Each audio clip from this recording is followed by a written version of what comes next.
Welcome to Pure Nonfiction, the podcast interviewing documentary filmmakers. I'm Tom Powers, the documentary programmer for the Toronto International Film Festival and artistic director of Doc NYC.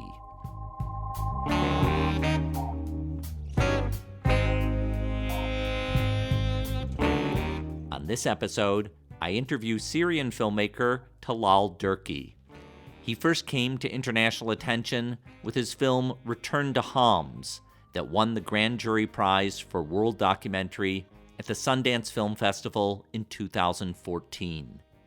That film was set in the Syrian city of Homs that was a center of resistance to Bashar al-Assad's regime. Talal followed two friends who start as peaceful protesters, but over 2 years become armed militants.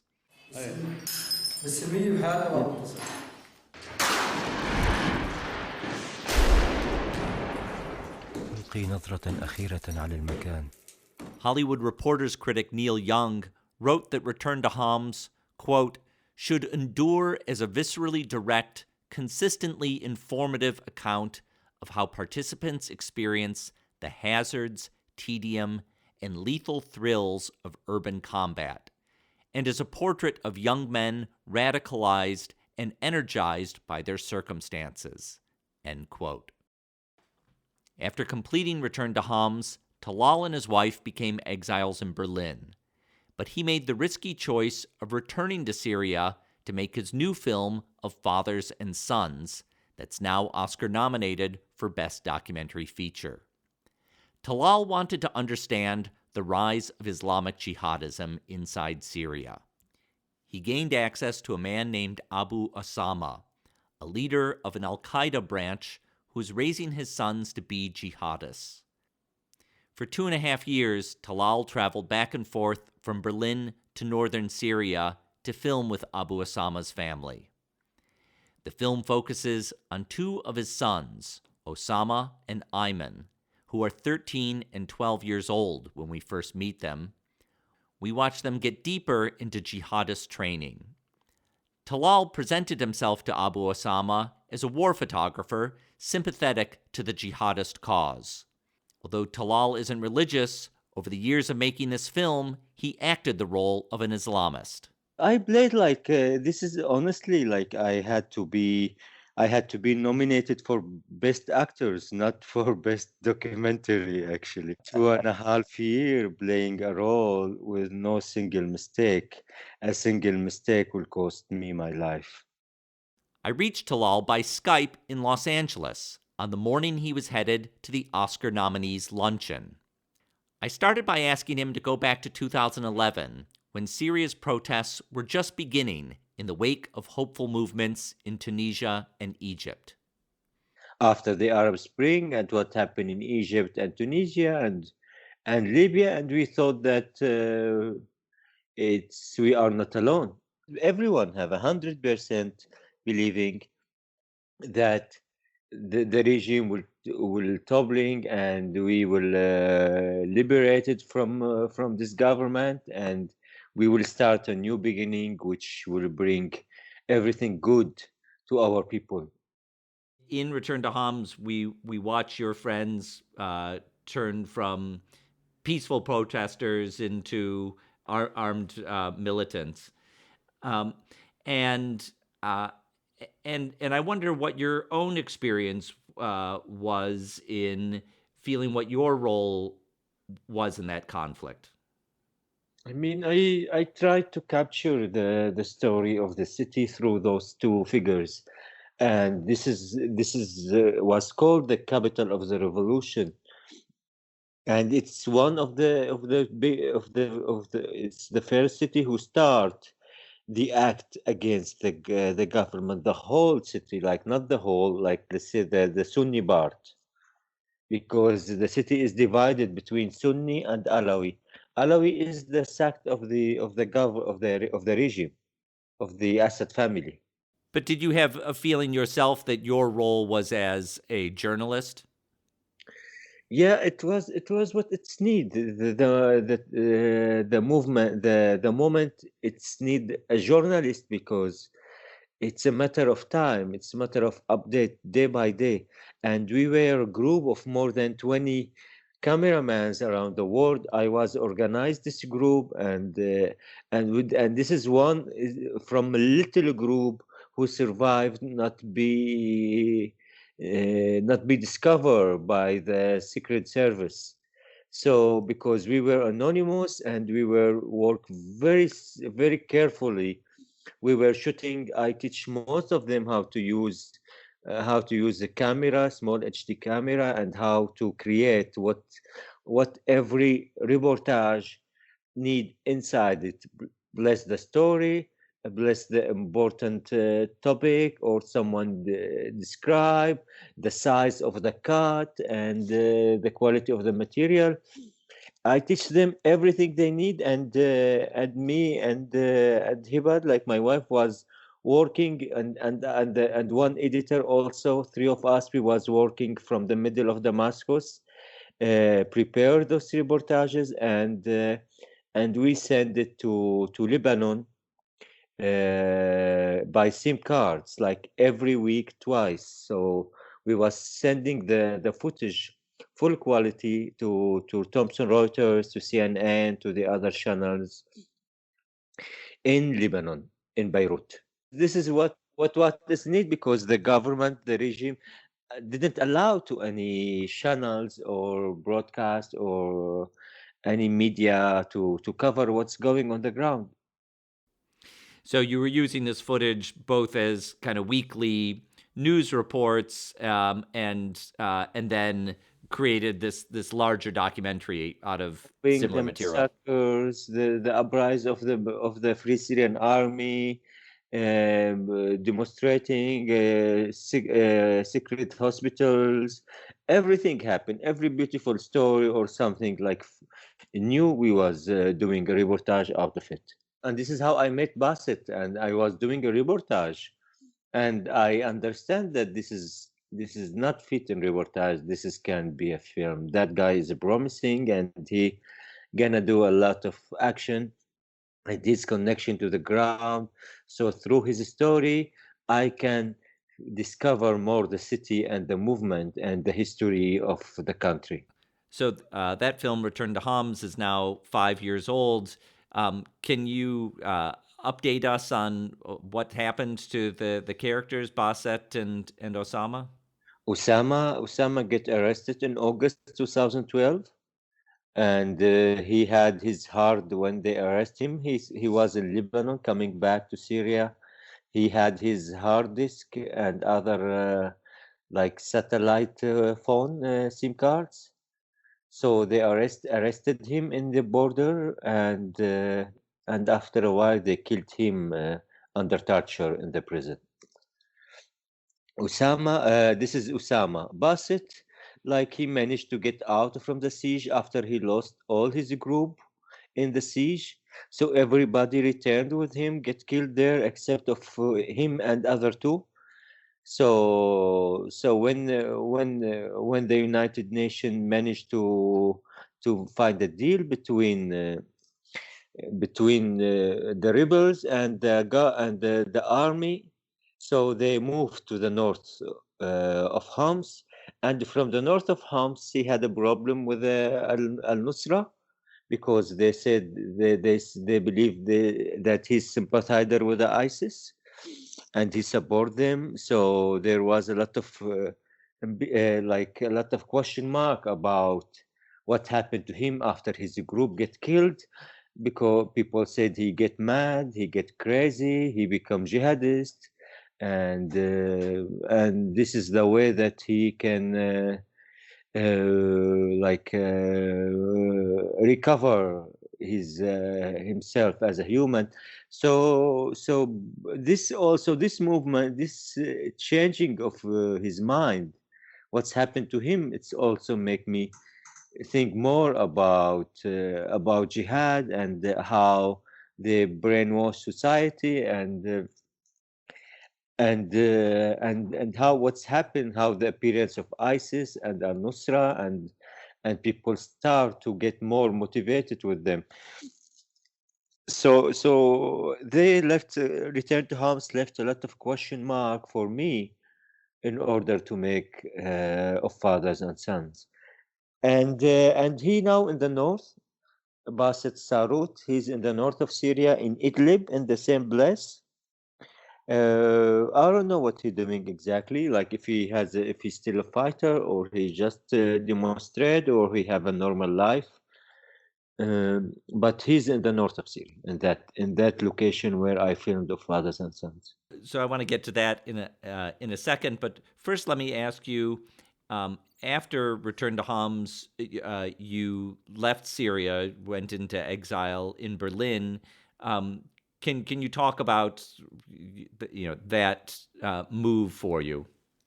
Yeah, I mean, I moved to Syria a little bit early. I moved Damascus like my home. I moved to Cairo. We start pre-selecting footage. Then I went to Lebanon until like I can get my visa. And from Lebanon, I also smuggled the mountains between Lebanon and Syria to Homs, and I filmed the last block with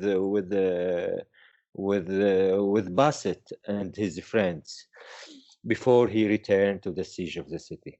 And that after that I get a visa, and I went to Berlin in the summer, beginning of summer 2013, and I edited the film and did the post production in Berlin. So after that, I had a premiere in ITFA, then in Sundance. In between ITFA and Sundance, I went again to Syria to do my research. Then after Sundance, I went back again to the north of Syria to do my research. In April 2014, we found the family and we shoot the first scenes in the film. So it was that quickly that you were already at work on A Fathers and Sons. Yeah, I couldn't stay in Berlin. For me, it was like kind of torturing myself, self-torturing, like to stay away from everything and to bond the people that I work with, and to just to have a life in exile or as a refugees or whatever people want to name it. Well, let me ask you more about that decision because in Berlin you had a wife and a young son, and going back into Syria uh, was a tremendously risky thing to do. It is a risky thing to do, yes, yeah. But for a person who was in the front line most of the time, crossing the checkpoint with the footage and the camera and hidden camera, for comparing like with the dangerous, it was more like stay in a countryside and try to understand those jihadists. And I discovered, because I did some research before, as I told you, and I get the knowledge that they don't accept you if you are different than them. I start filming with the one character before Abu Osama. He was a big leader in one jihadist group, not Al Qaeda, some other. It's called Ahrar Sham. And after a while, he was mad on me because I don't pray, and he was speaking really in a bad way with me, and then he disappeared. I was asking for him, and they always gave me a wrong information about where he is. So this was a different character than you wound up filming with. This was a kind of false start. It was a learning experience for you about how to navigate this. Yeah, yeah, and that guy, like he and his leaders get killed by ISIS. They send a bomb car to his center and they killed him. So he himself also get killed by jihadists. So and and that and then I understand exactly that if I really want to make a film with a jihadist group, and without a red line, I can be much close to their faces, to their character, to their daily life, without anyone tell me what to do.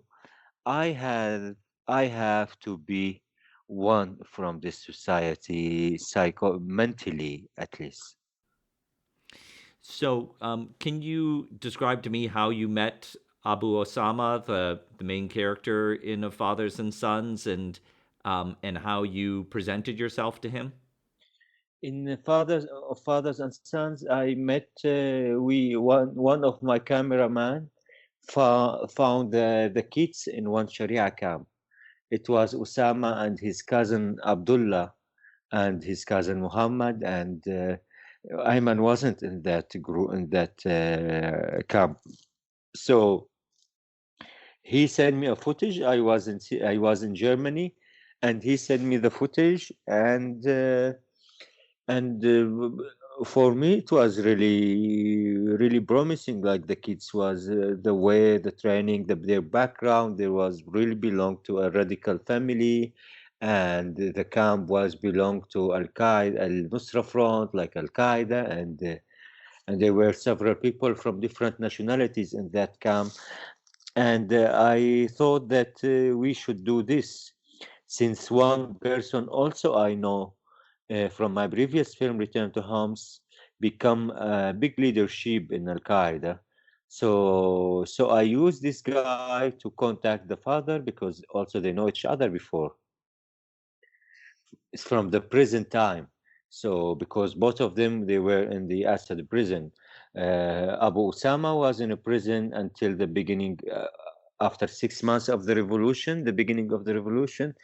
The regime released him and other thousands of the radical jihadists in September 2011, and that guy was there, and Abu Osama was there. So they meet again in the north, and he was my guide to Abu Osama to convince him to do this film. So I'm curious about those relationships.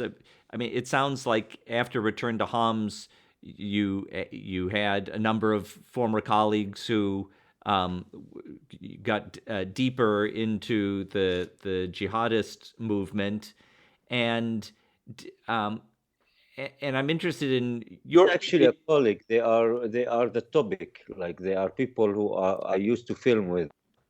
I see the people who are in your film, and They are fighters already. So And what was, I mean, as they got deeper into that mindset, what was their attitude towards you? Because they don't from know the, too much information, personal information about me. Everything we connected about was about filming, about battles, about information about what's going. It's all about Syria, the general topic. It's not about who I am, what is my background, how I'm thinking, because they are clear from the beginning. They are Salafist movement, and they were praying. The way they're talking, and it's belonged to the old part of the history of Muslim, and for that I become close as a person to show my background, and I was immediately start praying with them, and listening to their hadith and conversation, and participate in a small part of it. So they get use me there, and they were welcome. And the cameraman actually who found the kid was more connected to this society than me, and he brought me there. you wound up filming there over the course of 2.5 years. Um, can you describe how much you were going back and forth Many between? times, yeah, many times, Tom. Like, I can tell you, I was there during this period with the camera. Me and the cameraman, we were there, standby and filming around 330 days during And 2.5 years with the family. Yes, the cameraman that you were using, was that someone who's based in Syria or someone who is also traveling? he's in Turkey. I He's see. in Turkey. Yeah. And We were both in Syria, but I moved to Germany. He moved to Turkey. was was it dangerous to be going in and out of the country? In and out, it was like not that dangerous because the border in the first year it was open, like anyone can cross the border. Then when the refugees issue start and all of those, they close the border, and I get a permission from the Turkish TV station to cross the border with my equipment, me and the cameraman. So that was like we was crossing legally because there is a gate. There's two gates with Turkey with that area. Can I ask you what it was like to go back to Berlin and get back into your own frame of mind, and then have to return to Syria and uh, and be in a milieu of a very different way of thinking? I mean, it's in the film. In the film, from the beginning, I named this experience and the vision as a nightmare. For me, it was really a nightmare. It wasn't something that I'm really have a passion to it, or something I believe it's good, or there is a positive act or movement or anything that can make me feel good. It was for me like capturing my nightmare with a camera. So I was against everything happening, and I didn't want. This is the difference between this and my previous film, because I didn't want to get harmed or get killed while I'm doing this. I was really very careful about every single movement I do it, and the area for me, it was an enemy area. It wasn't a friendly area, because if they know just a little about my background as an artist or as a secular or as a person who are as a Kurdish, for example, they will cut my head. So like what's happened to the bird in the beginning. Um, so it was like it was something I didn't. I had I the- it's a play I had to do to make this film. The most dangerous I gonna have is from the character, from the people I filmed. I make a film about them, so themselves is the most dangerous for me. So when you talk about that risk, I mean, couldn't someone have Googled your name and gotten basic facts about you being Kurdish?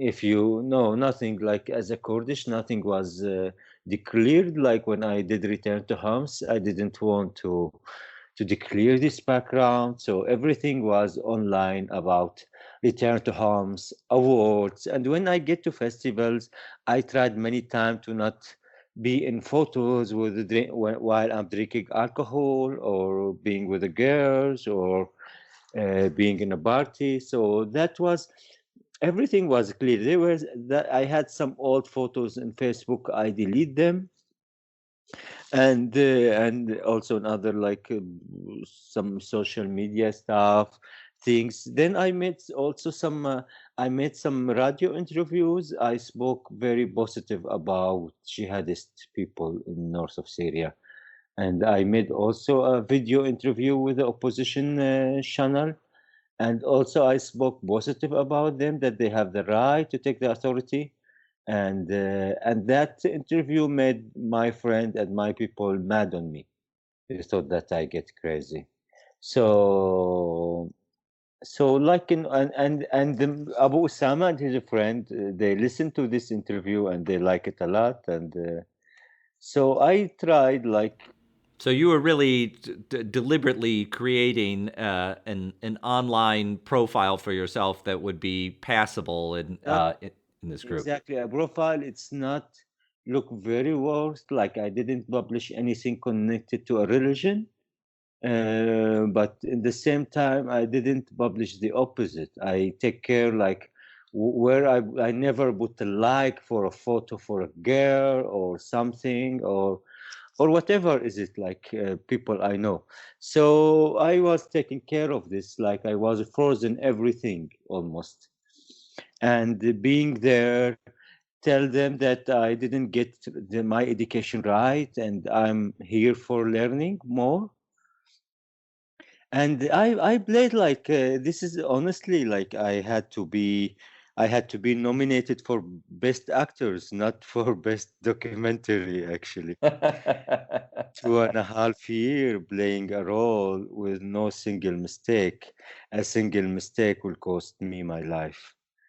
So there is no a beautiful director to tell cut and let's do the take again, or like usual actors when they made a mistake they repeat until they make a best take.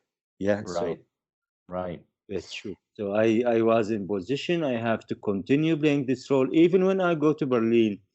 And when I go to Berlin, mostly the first thing, like kind of therapy, I go to party or go to the nature, camping, music, several things, like in a way, just to find my balance.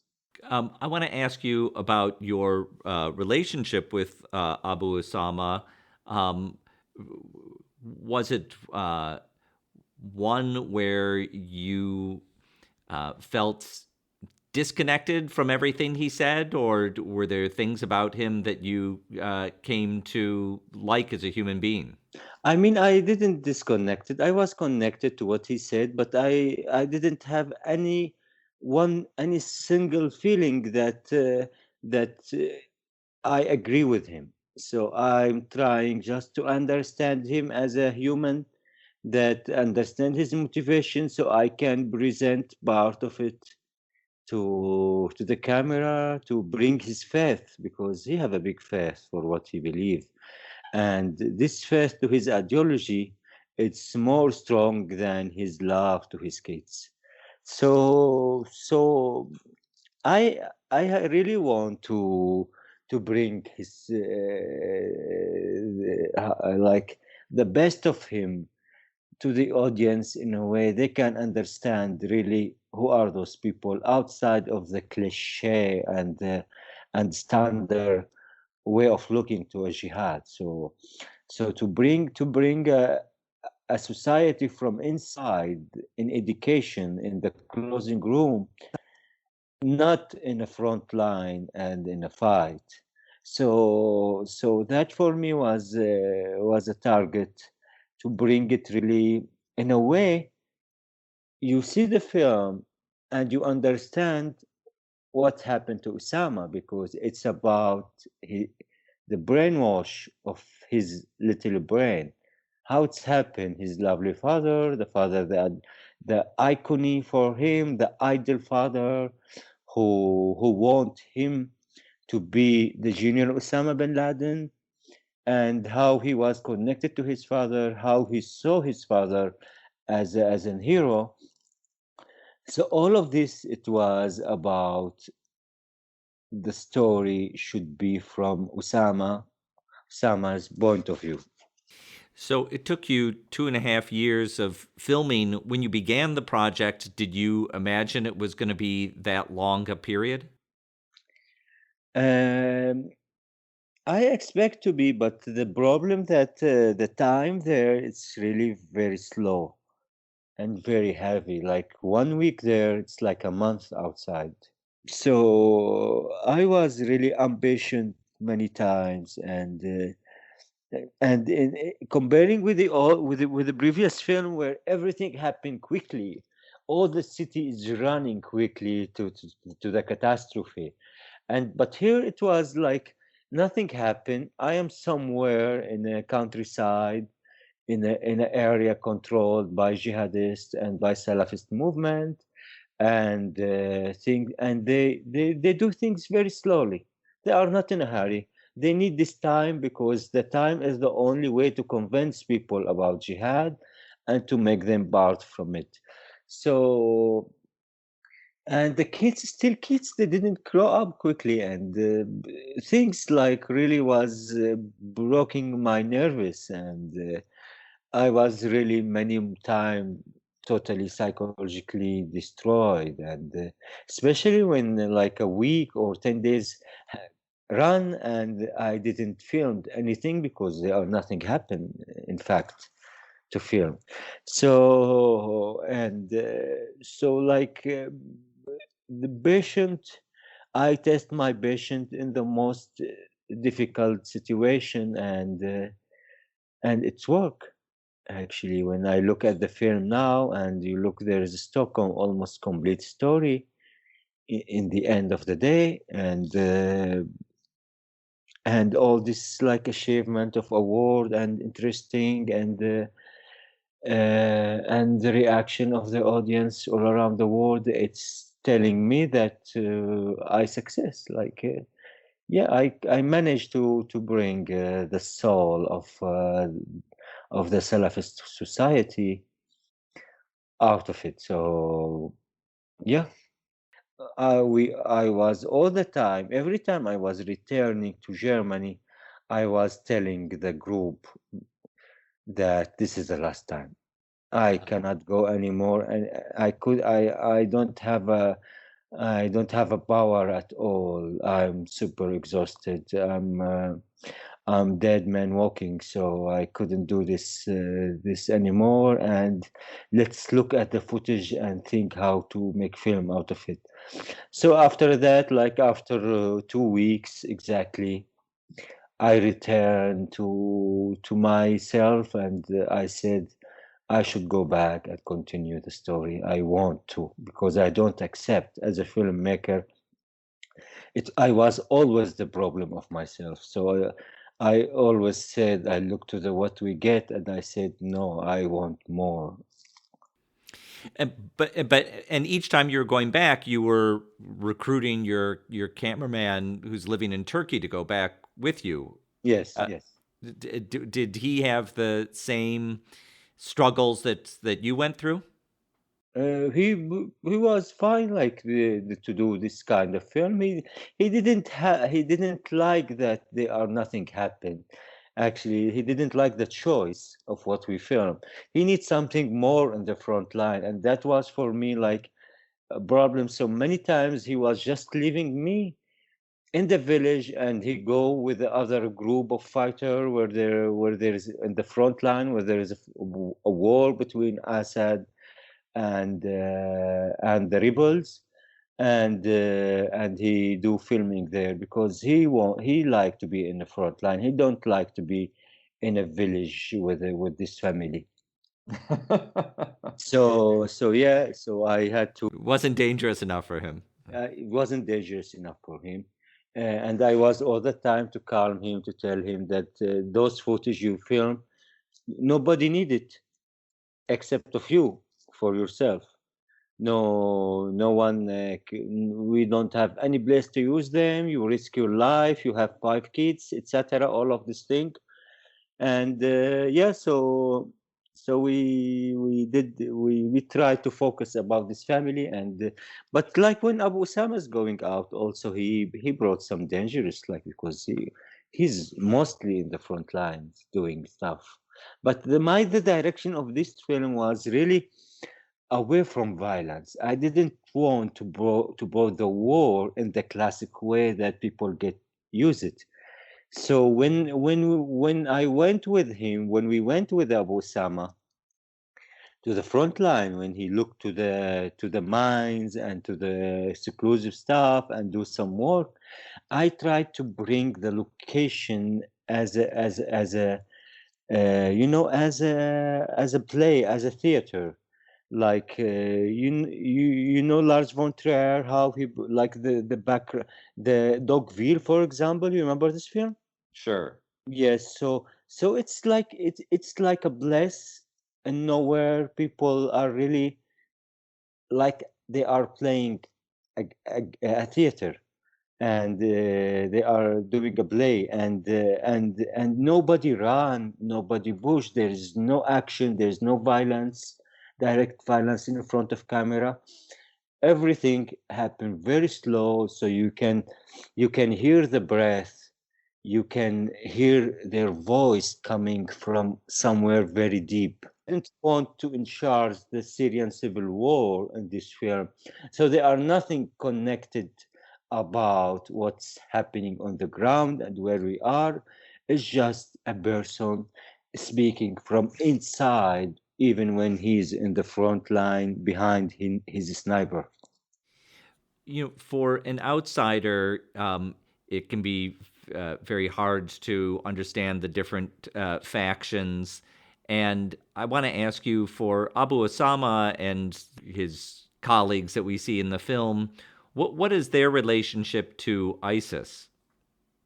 They look at them as they are brothers, but they lost the direction And in what way do they think ISIS lost direction? because he know most of the leaders, and for Abu Osama, those are teenagers in jihad, in understanding the war.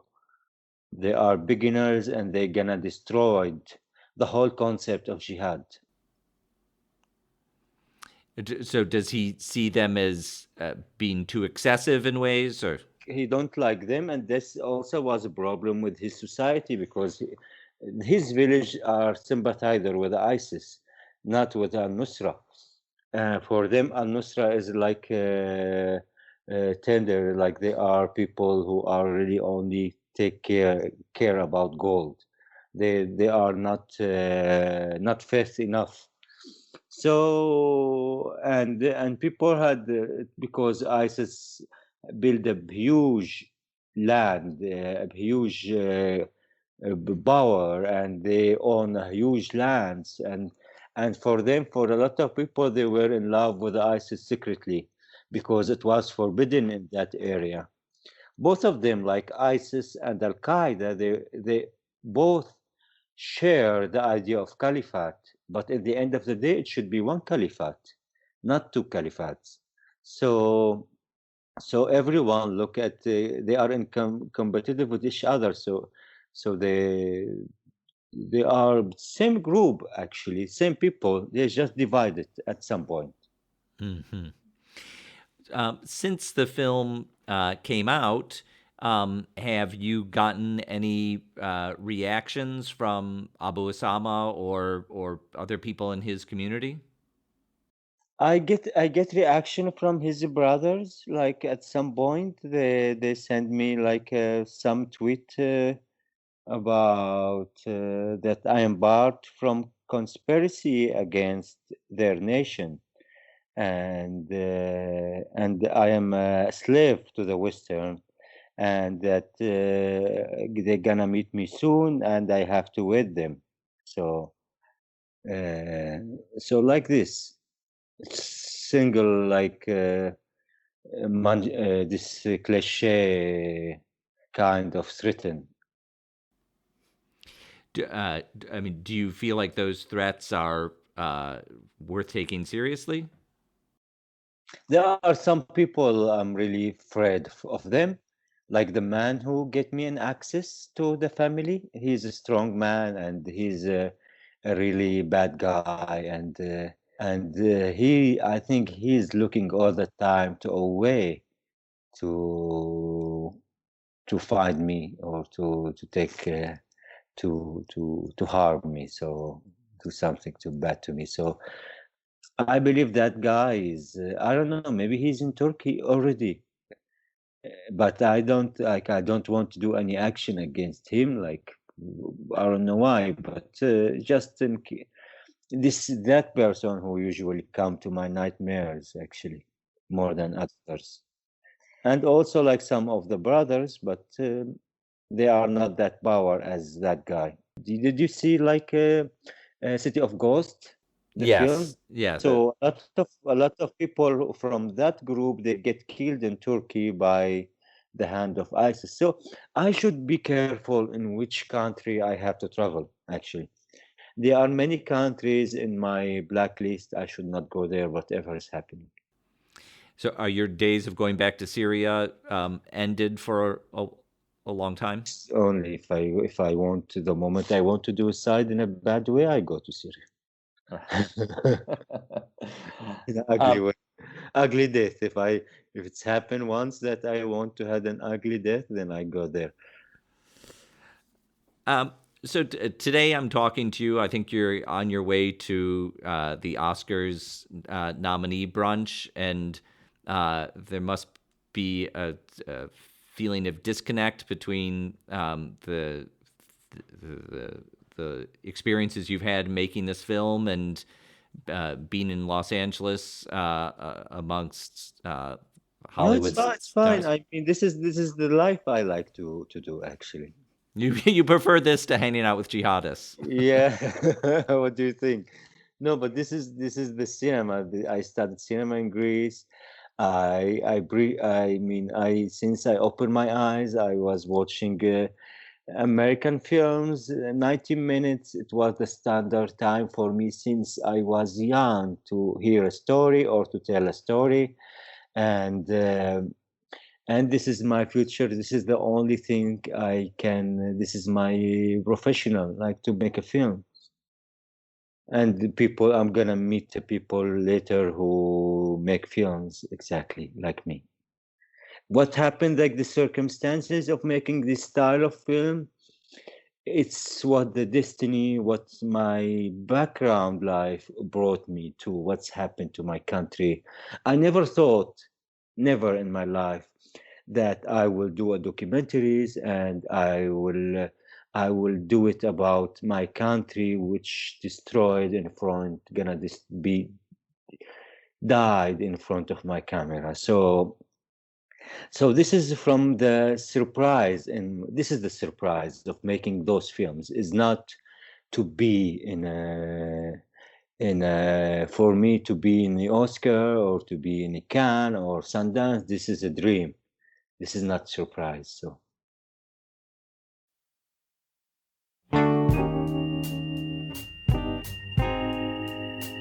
I want to thank Talal Derki for speaking with me.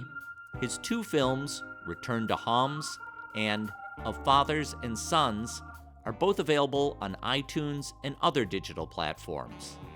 Of Fathers and Sons is one of 5 films nominated for the Oscars Best Documentary Feature category.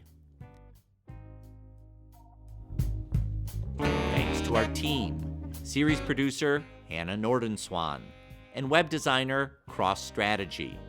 Our theme music is composed by Andre Williams, and our executive producer is Rafaela Nehausen. I'm Tom Powers. You can follow me on Twitter at THOMPowers. Pure Nonfiction is distributed by the TIFF Podcast Network. You can read our show notes, learn about live events, and sign up for our newsletter at purenonfiction.net.